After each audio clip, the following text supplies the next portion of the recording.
ಇವತ್ತು ಈ ಸರ್ಕಾರಕ್ಕೆ ಈಗಲೂ ಸಹ ಹೇಳ್ತೇನೆ, ಕೇಂದ್ರ ಸರ್ಕಾರದ ಜೊತೆ ಒಳ್ಳೆಯ ಸಂಬಂಧ ಇಟ್ಕೊಂಡು ಯಾವ ರೀತಿಯಲ್ಲಿ ನಮ್ಮ ರಾಜ್ಯದ ಕಾರ್ಯಕ್ರಮಗಳು ಯೋಜನೆಗಳನ್ನು ಕೇಂದ್ರ ಸರ್ಕಾರದಿಂದ ಪಡೀತಕ್ಕಂಥದ್ರಲ್ಲಿ ಸ್ವಲ್ಪ ಯಾವ ನಡವಳಿಕೆ ಇಟ್ಕೋಬೇಕು ಅನ್ನೋದನ್ನು ಒಂದು 100 ಬಾರಿ ಹೇಳಿದ್ದೀನಿ. ನಾನು ಕಡಿಮೆ ಅವಧಿನಲ್ಲಿ 2 ಬಾರಿ ರಾಜ್ಯದ ಮುಖ್ಯಮಂತ್ರಿಯಾಗಿ ಕೆಲಸ ಮಾಡಿದ್ದೀನಿ.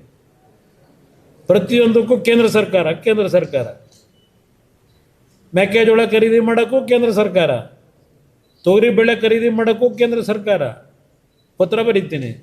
ನೀವು ಹಾಕಿದ್ದೀರಿ. ಮಾವು ಬೆಲೆ ಕುಸಿತಾ ಇದ್ದರೆ ಕೇಂದ್ರ ಸರ್ಕಾರ ಮೊದಲನೇ ಬಾರಿಗೆ ರಾಜ್ಯದಲ್ಲಿ ಮಾವಿನ ಬೆಲೆ ಕುಸಿತ ಆದಾಗ ಬೆಂಬಲ ಬೆಲೆ ಕೊಟ್ಟಂಥದ್ದು ಕೇಂದ್ರ ಸರ್ಕಾರದಿಂದ ಮೊದಲನೇ ಬಾರಿಗೆ ನರೇಂದ್ರ ಮೋದಿ ಸರ್ಕಾರದಲ್ಲಿ ಕೊಟ್ಟಿರ್ತಕ್ಕಂಥದ್ದು. ನಾನಿಂದ ಮುಖ್ಯಮಂತ್ರಿ ಇದ್ದಾಗ ರಾಜ್ಯದಲ್ಲೇ ಕೊಟ್ಟಿದ್ದೀನಿ, ರಾಜ್ಯ ಸರ್ಕಾರದ ಜನತೆ ದುಡ್ಡನ್ನೇ. ಪ್ರತಿಯೊಂದಕ್ಕೂ ಕೇಂದ್ರ ಸರ್ಕಾರ ದೂರದ ಬಿಡಿ.